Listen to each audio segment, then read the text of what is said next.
ในจุดพิเศษของภาคเงินเดือนนี่จะมีการหักประกันสังคมแล้วก็มีหักอากร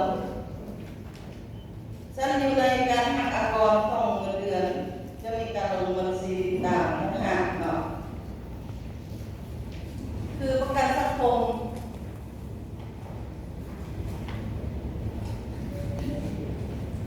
อันนี้เวลาเราจ่ายประกันสังคมเราจะใช้ราคาที่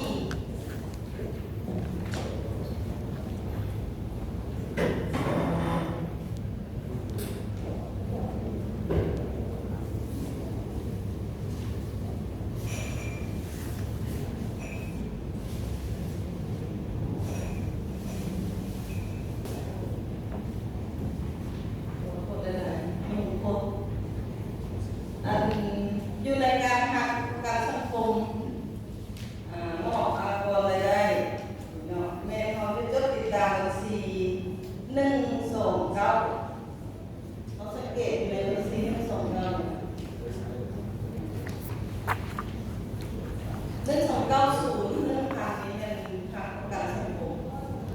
อันนี้เวลาจ่ายประกันสังคมเลยเนาะแต่ว่าอยู่ใน8% 5%นี้ปึ้มที่หักติดตามเราปึ้มติดตามนะเราไม่อยู่ในปึ้มเดียวหัก60นี้แต่ว่าการลงบัญชีมันไม่ลงบัญชีหัวออกใช่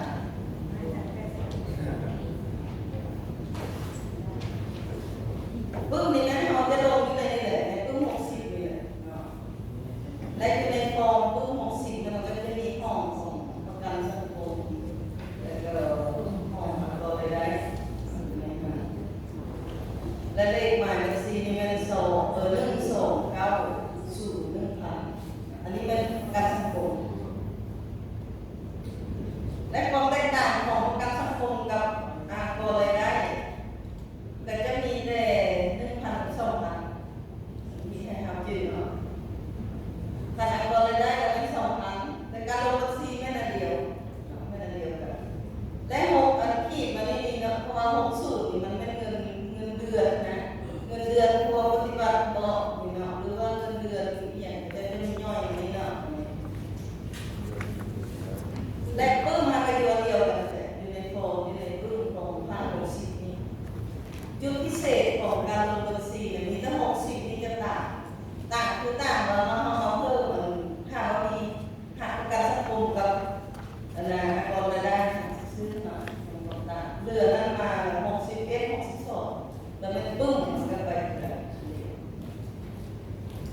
อันนี้มันอยู่ในภาค60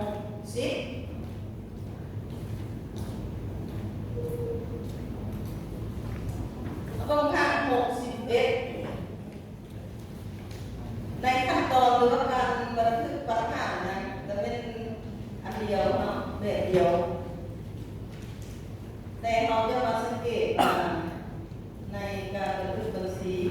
61อันนี้จะเป็น11 41 11เมื่อกี้นี่41 10 41 11ก็เป็นของภาค61เวลาหักหูจะประกาศอีกแต่อยู่ในฟอร์มของประกาศอีกต้องได้ลงนี่บัญชี61ดอกเงินนโยบายอย่างเงินช่วยหนุนอย่างเราก็ต้องเล่นย่อยไปนะสำหรับนี่ต้องส่งในบัญชีเลยไม่โบได้มีย่อยอย่างเนาะปึ้มก็ใส่ปึ้ม561เป็นปึ้มอยู่ในหมายเลข2ในหมายเลข1เลข2เนี่ยมันได้กำหนดขึ้นอันนี้ยันว่ามีผู้สงสัยว่าเป็นอย่างนั้นเป็นแบบปึ้ม1 2 3ว่าอันนี้คำเจ้ากำหนดใส่เองเนาะเพื่อเราจะเทียนให้มันง่ายแบบเราจะจืดว่าในปึ้มใดอยู่ในสิทธิ์ใดของในฟอร์มนั้นเนาะ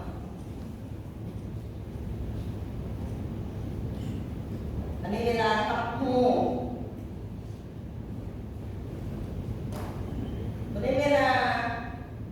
หักเงินจากเงินให้ทราบนะครับเป็นเงินสดหรือว่าเงินฝากเราใช้บัตรผ่านบัตรผ่านนี่ก็ไม่บัญชีคือเก่าเลยนะ5 5 1 5 7 1มีเราจะสังเกต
เงินของภาคที่61และในปึ้งที่ใส่ก็เป็นใส่ปึ้งคือกันในเราประเภทกับปึ้ง7กับปึ้ง12 13และเวลาสำหรับนี่ต้องส่งหรือว่าสำหรับจริงนะเกี่ยวกับภาค61เราก็จะใส่บัตรที่แล้วบัญชีก็คืออยู่ในกระดาษที่เราเขียนแคปกันนะ61เราจะจดนี่บัญชี4จะมีเงินฝากหรือว่าเงินสดที่เราสำหรับปึ้งที่ใส่แม่นปึ้ง8ปึ้ง12 13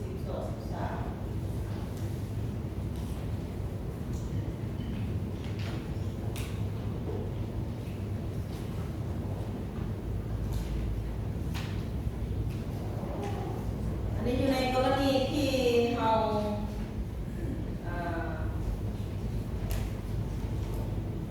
ปฏิบัติรายจ่ายหรือว่าเราจ่ายเป็นเงินฝากเป็นเงินสดแต่ว่าถ้ากรณีโอนให้ผู้สนองโดยตรงก็คือการกับ60ปีนี่นะครับแม่เราใส่บัตรATE นะแล้วในกองของบัตรนั้นเขาจะยกนี่บัญชี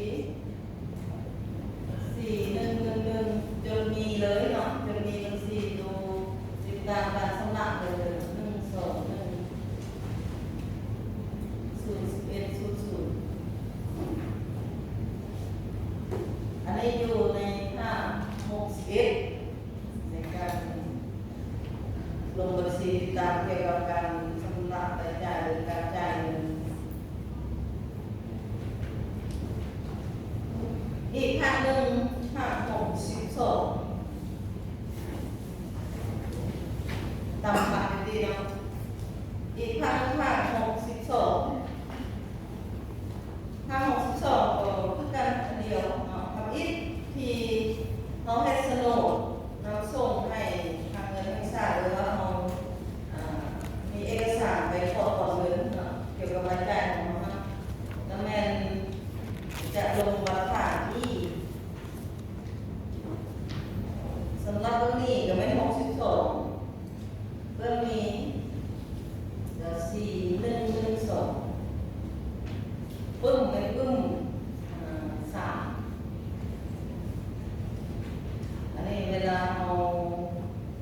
มีโฉนดส่งไปทางเงินเราก็จะลงบัญชีแต่จริงในการปฏิบัติตัวจริงนี้เวลาที่จะลงบัญชีมันไม่ว่าเอาเอกสารไปยื่นแล้วก็ลงตัวนี้ไว้ก็คงไม่แนวนั้นมันจะมีใบประกอบสีบัวมาแต่ก็จะลงสุดนี้เลยในบัตรผ่าน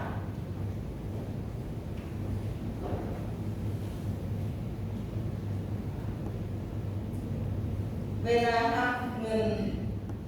เป็นเงินสดเงินฝากบัตรอ้างก็คือกันกับเขียนไว้นะว่า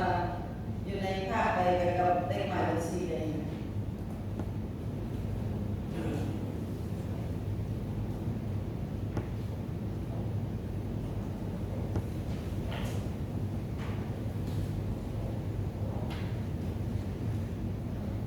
สำหรับบัตรที่และแม่4112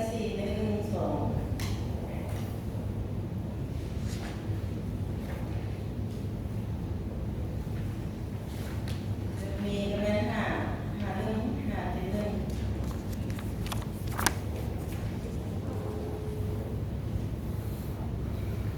อันนี้นะกรณีที่เราทำเงินเป็นเงินฝากหรือเงินสด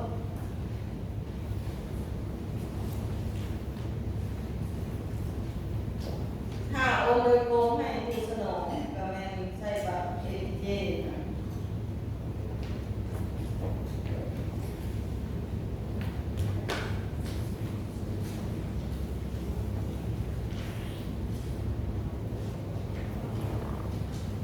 อันนี้อยู่ในขั้นตอนการปฏิบัติรายจ่ายของมาข้าพเจ้าจะเสนอใน3ภาครายจ่ายนี้สำหรับภาค63 66 67 ก็ไม่ในการลงบัญชีคือการเนาะใช้หลักฐานอันเดียวกันขั้นตอนอันเดียวกันมีแต่แตกต่างว่าเขาลงบัญชีทำซื่อๆเนาะ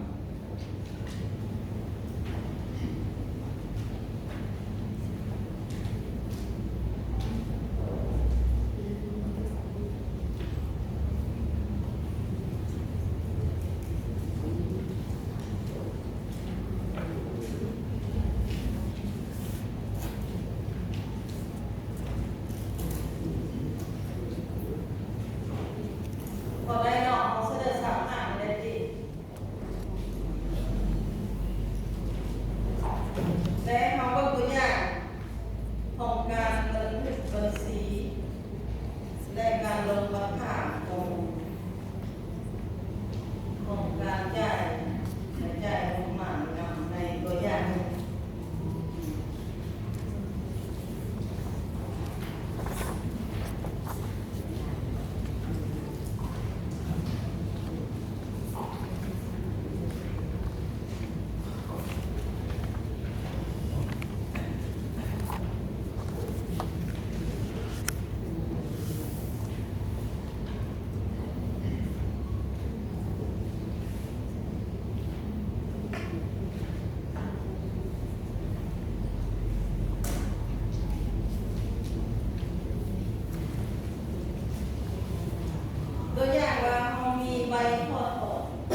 อีเนาะแล้วอยู่ในรายการที่เกิดขึ้นแม่นทำอิดเนาะกับแม่นเขียนสุดๆหนึ่งแล้วเมื่อกี้นี่แม่นเขียนเดือนสามเนาะภาษาอังกฤษบ่อยมันอะไรเนาะเดือนสามเนาะวันที่อะไรก็ได้ถ่าย15เนาะเสร็จ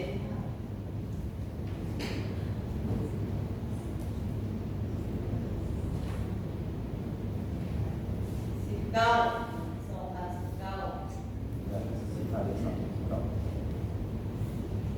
เลขหมายบัญชีอยู่ในใบถอน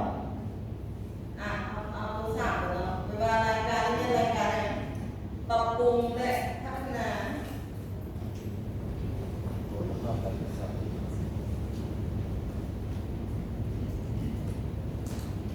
ปรับปรุงและพัฒนาการศึกษาทุกขั้นเนาะนั่นเอง